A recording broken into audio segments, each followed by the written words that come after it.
कैसा होता है एक आम दिमाग, कैसा होता है एक आम दिमाग? कैलकुलेटिव होता है। तो जब भी उसको ये दिखाना होता है कि अब वो कैलकुलेट नहीं कर रहा है, वो सच्चा है, वो बना बना के नहीं बोल रहा है, वो जोड़ तोड़ नहीं कर रहा है, तो वो इमोशनल हो जाता है। और हमें ये लगता है कि इमोशनल का मतलब है सच्चा होना। समझ रहे हो बात? कोई समझ भी नहीं पाता है कि जब कॉन्शियस मन में कैलकुलेशन होती है तो थॉट आता है, और वही चीज़ जब और गहरे से उठती है और तगड़ा इम्पैक्ट करती है तो इमोशन आ जाता है।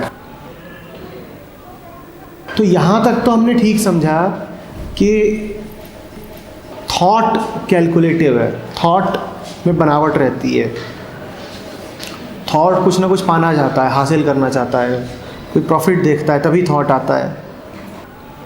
तुमने ये सोचा थॉट ना हो, थॉट ही है कुछ और हो जब भी, तो बात सच्ची होगी। तुमने थॉट का सब्स्टिट्यूट क्या बना दिया? इमोशन।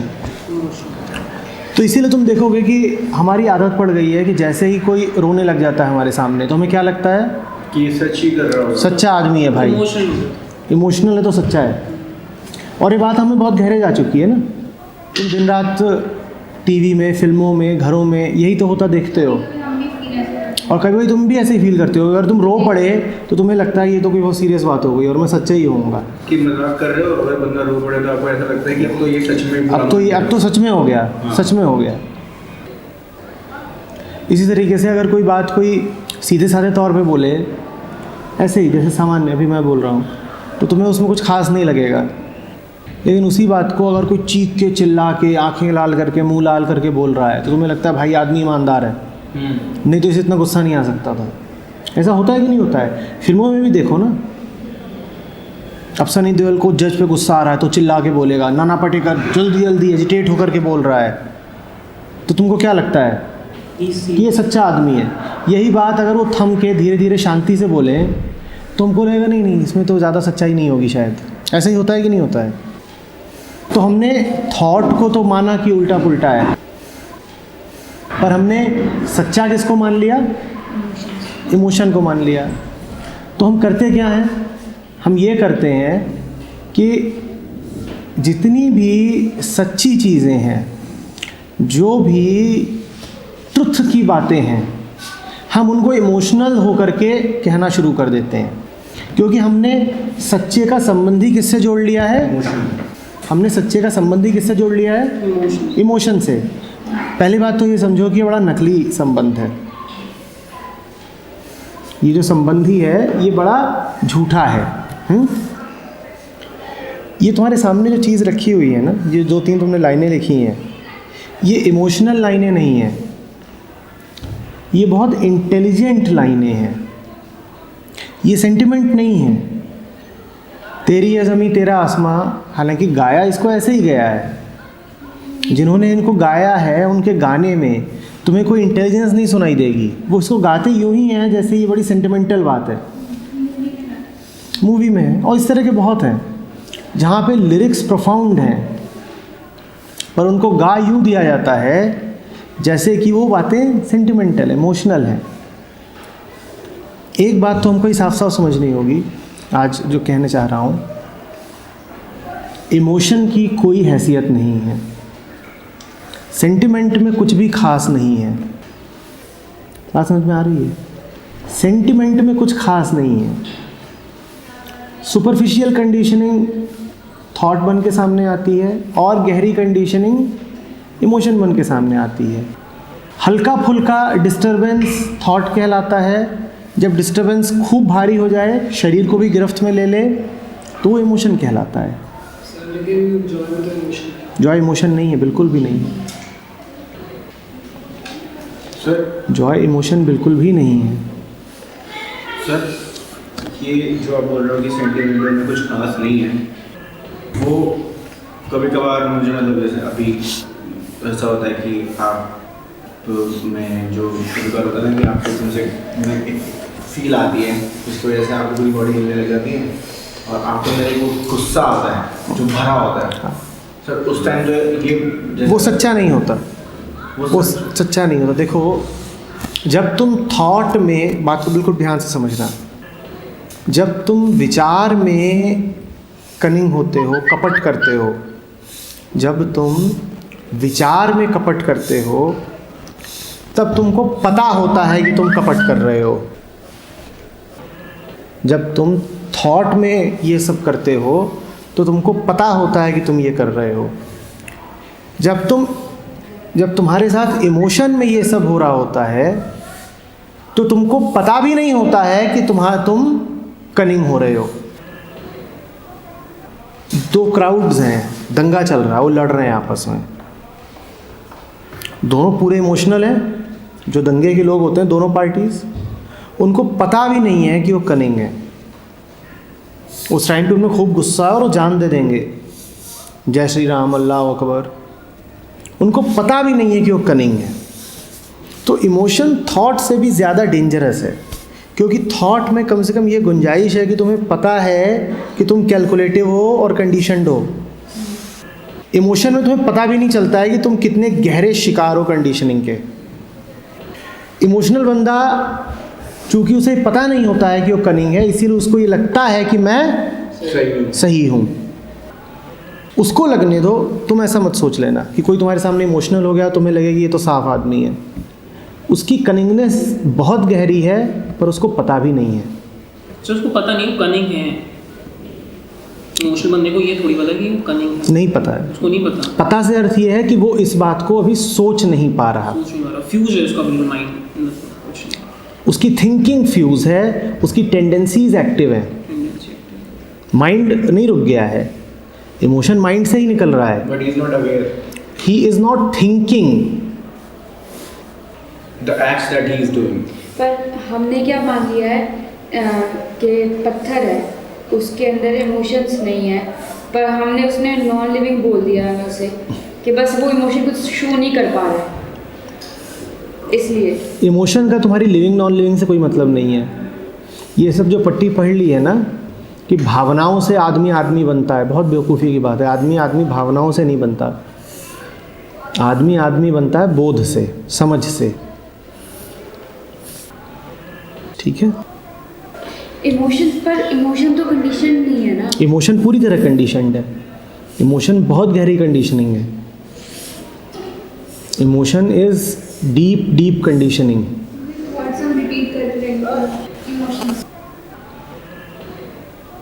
थॉट जितनी बड़ी कंडीशनिंग है, इमोशन उससे ज़्यादा बड़ी कंडीशनिंग है।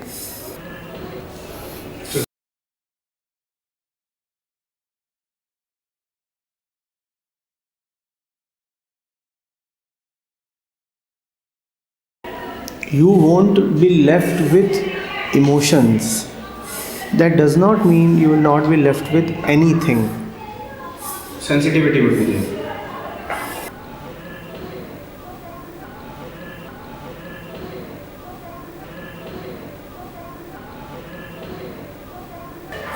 Are you getting it? जिसने इमोशंस से फ्रीडम पा ली, जिसने इमोशंस को महत्व देना कम कर दिया, उस आदमी ने एक बड़ी लड़ाई जीत ली। इस चक्कर में कभी मत पड़ना कोई तुमसे बोले कि you don't respect my emotions, you don't care for my feelings, और तुमने कहा हाँ बात तो सही है, I should care for somebody's feelings. तुम्हारी फीलिंग्स क्या हैं? क्या तुमने कभी ये देखा कि फीलिंग्स कहाँ से आती हैं? बहुत सीधी सी बात नहीं है क्या ये? दिमाग से। और दिमाग में कुछ भी कहाँ से आता है? बाहर से। पर तुम किसी से ये बोल दो I don't care for your thoughts, तो उसको कम बुरा लगेगा। पर उसको ये बोल दो कि I don't care for your feelings, तो उसको बहुत ज़्यादा बुरा लग जाएगा। क्योंकि लोगों को ये लगता है कि फीलिंग्स में कुछ खास है। लोगों को ये लगता है कि फीलिंग्स, भावनाएं तो सच्ची होती हैं, उसमें क्वालिटी होती है जो गहरी होती है। गहरी होती है। तो कुछ भी करना, किसी की फीलिंग्स मत हर्ट करना। उसी बात को अक्सर ऐसे भी कहा जाता है कि किसी का दिल मत तोड़ना, किसी का दिल मत दुखाओ। Don't break a heart. और ये बहुत ही मूर्खतापूर्ण बात है। अटैचमेंट की से फील करते हो कि इमोशंस और क्या है, थॉट और इमोशन के बीच की डिवाइडिंग लाइन बड़ी हल्की है। सच तो ये है कि अगर तुम ध्यान से देखो तो जहाँ थॉट है वहीं इमोशन है। हाँ बस थॉट जब तक हल्का है तो इमोशन पता नहीं चलता, थॉट जैसे जैसे तगड़ा होता जाता है ना फिर तुम्हें इमोशन पता लगना शुरू हो जाता ये है। सर आप सही बोल रहे हो। जब तक आप एक थॉट, एक हिंट आती है थॉट की, आपके अंदर एक वो छोटा सा इमोशन, वो एक सीड आपको लगता तुम है। इमोशन किसे बोलते हो, इमोशन की डेफिनेशन क्या है? When do you say that you are emotional? Feel क्या, कैसे, उसको कैसे बोलोगे, कब कहते हो कि ये इमोशनल है? तुम्हें कैसे पता चलता है तुम इमोशनल हो? तो आपका स्टेट ऑफ माइंड एक सॉर्ट ऑफ बिहेवियर में होता है। जैसे अगर आप एंगर हो जाओ, वायलेंट हो जाओगे। वायलेंट हो जाओगे कैसे पता चलता है? कि आप चीज़ें फेंक रहे हो और आपके अंदर एक रेज है। बॉडी का कोई एक्शन है। हाँ तुम इमोशनल हो, तुम्हें कैसे पता चलता है? हमें अपना अपना भी कैसे पता चलता है कि मैं इमोशनल हो रहा हूँ? थोड़ा कंट्रोल कम हो जाता है। वो कैसे पता चलता है? क्या होने लग जाता है? सर जब बॉडी आउट ऑफ कंट्रोल हो, बॉडी। तो इमोशन कुछ नहीं है। जब थॉट का असर बॉडी पे दिखाई देने लगे उसे इमोशन बोलते हैं। जब थॉट का असर बॉडी पे दिखाई देने लगे तो उसको ही इमोशन बोलते हैं। तो इमोशन क्या है? इमोशन थॉट ही है जो अब दिखाई दे रहा है क्योंकि बॉडी हिलने लग गई है, आंसू गिरने लग गए हैं, चेहरा लाल होने लग गया है। जब बॉडी भी इमोशन का शिकार हो, जब बॉडी भी थॉट का शिकार हो जाए तो उस स्थिति को क्या कहते हैं? भावना। उसमें कुछ खास नहीं है। खास क्या नहीं है, वो तो बल्कि विचार से भी ज़्यादा गिरी हुई हालत है। सर इमोशनल और anger both are the same nature ना, क्योंकि Same thing. आपके एंगर में भी आपको कुछ नहीं पता आप क्या कर रहे हो, और सर इमोशन में भी ना आपको किसी भी इमोशन में आपको कुछ नहीं पता बेटा। इमोशन, एंगर भी तो इमोशन ही है। किसी भी इमोशन में कुछ नहीं पता होगा। इस बात को जितना अभ्यास लगे उतना करो। अगर मैं आज का सेशन ठीक अभी भी रोक दूँ ना तो समझ लो कि पूरा हो गया। ये इतनी महत्वपूर्ण बात है कि जीवन से ये धारणा निकाल दो कि जज्बातों में कुछ रखा है। ये सारी बातें होती हैं ना, भावना, जज्बा, इमोशन, फीलिंग, सो बिल्कुल ये ऐसा ही है। उस दिन हमने साइलेंस वाला किया था बाहर जाके। उस टाइम पे ना मैं खुश थी ना मैं दुखी थी, बस स्टिलनेस पर फिर भी थी थी। और कुछ बुरा नहीं था। कुछ नहीं था, बुरा नहीं था। कुछ बुरा तो नहीं था। हाँ, खुशी भी नहीं थी। एक और खुश हो जाता है, खुशी भी नहीं थी। एक आम आदमी की ज़िंदगी सिर्फ इमोशंस पर चलती है और वो इमोशंस के लिए ही जीता है।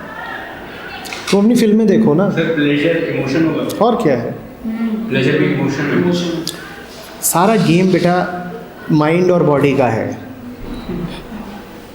थॉट इमोशन है, इमोशन थॉट है, दोनों में कोई अंतर नहीं है। बस एक हल्का है एक भारी है। चीज़ एक ही है, एक ही एक्सिस पर है, वो क्वांटिटी का अंतर है। बस वही है कि जब आपके थॉट आप पे हावी होते हैं तो वो इमोशन हाँ हाँ, और हर थॉट आप पे हावी होता है, बस क्वांटिटी का अंतर है, स्केल का अंतर है। तब जब कई बार बिना मतलब के ही सैड हो जाता है, कोई मतलब भी नहीं होता, पता भी नहीं होता, तो थॉट ही एक्ट कर रहा है। तो मुझसे बहस करो, ये होता है। शुरू होगा तो पहले सिर्फ आर्ग्यूमेंट होंगे, फिर इरिटेशन होगा। एक ही चीज़ चल रही है, बहस। पहले क्या सिर्फ बहस है, क्लैश, उसको तुम बोलोगे it's a healthy exchange of thoughts, उससे इरिटेशन होगा, फिर इमोशन होगा, उसके बाद चप्पल चलती है।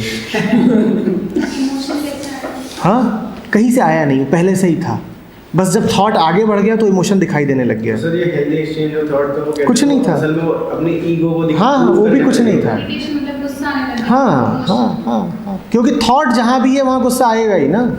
थॉट का तो मतलब ही है कि मेरा अपना एक दायरा, तो आर्ग्यूमेंट्स में भी हमारे थॉट्स ही हमेशा। बस ये है कि जब तक जूता नहीं चल रहा तब तक तुम उसको क्या बोल देते हो, हेल्दी एक्सचेंज ऑफ थॉट्स। तुम्हें समझ में ही नहीं आता कि अगर इसी चीज़ को आधे घंटे और चलने दूँ तो जूता चल जाएगा। दूसरों की फीलिंग्स को बहुत महत्व ना दो, उससे पहले ज़रूरी है कि अपनी फीलिंग्स को महत्व ना दो। और ये ख़ास तौर पे सबके लिए होता है, पर लड़कियां चूँकि रोती ज़्यादा जल्दी हैं तो इसीलिए तुम दोनों से बोल रहा हूँ। कभी आंसू आ जाए ना तो उसको अपने आप को ही बहुत ही मत बोला करो कि कोई सीरियस चीज़ हो गई। गुस्सा आ जाता है, आंसू आ जाते हैं। हाँ, तो उसमें ये एक तरह से कहो कि प्रैक्टिस डालो, अभ्यास करो। मैंने अभ्यास पहले ही बोला था कि अब जब भी ऐसा होगा तो मैं अपने आप को यही बोलूँगी, कोई बड़ी बात थोड़ी होगी, कोई बड़ी बात थोड़ी होगी, इतनी चीज़ें दिन भर में होती हैं, एक चीज़ और हो गई, थोड़ा सा रो लिए। याद रखना, मैं रोने की बुराई नहीं कर रहा हूँ। आंसू दूसरे तरीके के भी होते हैं और बड़े प्यारे भी होते हैं। मैं इमोशंस की बात कर रहा हूँ। अभी मैं तुमसे एक बात बोलने आ रहा हूँ, तुम्हें सुनने में अजीब लगेगी। मैं कह रहा हूँ बिना इमोशन के भी रोया जा सकता है और वो बहुत प्यारा रोना होता है। एक खुशी के आंसू होते हैं। वो बिना खुशी के भी, बिना खुशी के, बिना दुख के भी आंसू होते हैं। वो बहुत प्यारी चीज़ होते हैं। वो कभी कभार निकलते हैं। हाँ, पर वो बहुत दूर की बात है, अभी इसको छोड़ो। अभी तो मैं उन आंसुओं की बात कर रहा हूँ जो हमारे रोज़मर्रा के हैं, कि किसी ने गाली दे दी और हम कुछ कर नहीं सकते तो हमें रोना आ गया। होता है ना मजबूरी के आंसू, कोई आपके साथ कुछ कर रहा है और आप कुछ उसका रोक नहीं सकते तो आप रो ही पड़े। ये होता है कि नहीं? इसी तरीके से अपने गुस्से को भी सीरियसली लेना छोड़ो। गुस्सा बढ़ता ही इसीलिए है क्योंकि हमने उसको बड़ी महत्वपूर्ण बात मान रखा, हमें सिखा ये दिया गया है। असल में यही बात। हाँ, कि जैसे गुस्सा कोई बड़ी महत्वपूर्ण चीज़ है और जो आदमी, जो बात तुम गुस्से में बोलोगे वो बात तो सच्ची होगी ही होगी। ये बात समझ में? लगता है कि गुस्से में हमारे थॉट्स बाहर आ रहे हैं, जो भी अंदर असलियत बाहर आ रही है। ऐसा लगता मैं है। सच बोलने लगे। बिल्कुल, मैं दोहरा के बोल रहा हूँ, गुस्से में कुछ सच्चा नहीं होता। गुस्से के अंदर थॉट्स होते ही नहीं, एट द टाइम होते भी हैं कई बार। सर, उस टाइम थॉट चलते ही नहीं। कई बार क्या होता है ना, लोग कि गुस्से में ऐसी बातें बोल जाते हैं जो आमतौर पे नहीं नहीं बोलते। बोलते। तुमने कुछ सप्रेस कर रखा है। सच्चाई मुझे दिखानी। मुझे तुमसे बड़ी लड़ाई है तो एक बार एक्सीडेंट ऐसा है ना, बड़ी मुझे नफरत है तुमसे, खुंदक है, खुंदक। अब मैं तुमसे आमतौर पे बोल नहीं पाता, मैं तुमसे डरता हूँ। और एक दिन मुझे बड़ा गुस्सा आया, मैंने जाके बोल दिया। मैं कहा तू सोचता क्या कर, मैं तुझे बताऊँ तू क्या है, तू ना एक नंबर का मक्कार है और तू झूठा आदमी है। ये तू ऐसे नकली आदमी बन के घूमता है ना, 2 रैपट लगाऊंगा सही हो जाएगा। ये बात मैं आमतौर पे नहीं बोल पाता पर मैं गुस्से में बोल दूंगा। तो मुझे क्या लगता है कि मैं गुस्से में सच बोल। ये सच वच नहीं बोल रहे हो, सप्रेस थॉट। ये एक सप्रेस्ड क्या है, थॉट ही है। ये एक सप्रेस्ड थॉट ही है। लेकिन सर मैं आपसे एक बात पूछूंगा, जो बंदा ये बोल रहा है वो पहले से सप्रेस हो रहा है? पहले से सप्रेस हो रहा है। तो जो वो थॉट जो अब वो बोलेगा वो तो असल में सच बोल रहा है ना, जो उसके थॉट में आया है। सच नहीं है, कोई भी थॉट सच नहीं होता। हम यहाँ पे हम ये इनकार नहीं कर रहे हैं कि थॉट है, हम ये इनकार कर रहे हैं कि और सच सच है। तुम उसको खास मानना छोड़ो, तुम उसको उतनी ही कीमत दो जितनी कि तुम किसी भी दूसरे विचार को देते हो। ये कह रहे हैं भाई, भावना की बस उतनी ही कीमत है जितनी किसी भी और विचार की। ये कह रहे हैं। समझ में आ रही है बात? दूसरों तक जाओ, उससे पहले अपने भावुक होने पर गंभीर होना छोड़ दो। Personal sympathy. सिंपैथी भी बहुत अच्छी बात खोली है। किसी से जुड़ जाना एक बात है और जिसे तुम आमतौर पे सिंपैथी कहते हो, पिटी होती है, वो बिल्कुल दूसरी बात है। दया में कुछ नहीं रखा है, दया में कुछ नहीं रखा है। प्रेम बिल्कुल दूसरी बात है, करुणा बिल्कुल दूसरी बात है। दया मतलब आप एक तरह से उसको इंफीरियर फील कर रहे हो कि वो इंफीरियर है, चलो हम उसकी हेल्प करते हैं अपलिफ्ट करने के लिए। तो तुमने अब किस सेंटर से बात करी है? ईगो। अपने सेंटर से, अपने अहंकार के सेंटर से, और एक तुलना करी है, सही बात। और एक तुलना करी है। अब तुम्हें क्या पता कि कौन किस स्थिति में है जब तुम अपनी ही स्थिति को सच्चा मान रहे हो।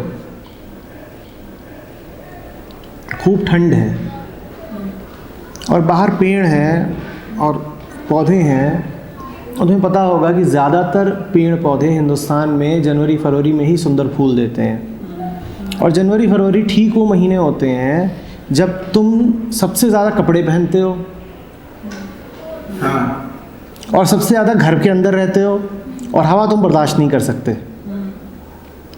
और ये ठीक वो मौके होते हैं, महीने होते हैं जब वही पौधे क्या करते हैं? ब्लूम। बिल्कुल खिल जाते हैं। तुम्हें तो दया करनी चाहिए उन पर, दया करो ना। अरे ये बेचारा बाहर है, इसके पास एक कोट भी नहीं है, तुम जा करके उसके ऊपर रजाई डाल दो। तुम जब दया कर रहे हो तो तुम कहाँ से देख रहे हो? अपने सेंटर से ना, कि जो मेरी हालत है उसके मुताबिक ये दया का पात्र है। ठीक है, बात नहीं समझ में आ रही है? नहीं, मैं आपकी बात समझ रहा हूँ। आ गई ना? आ गई।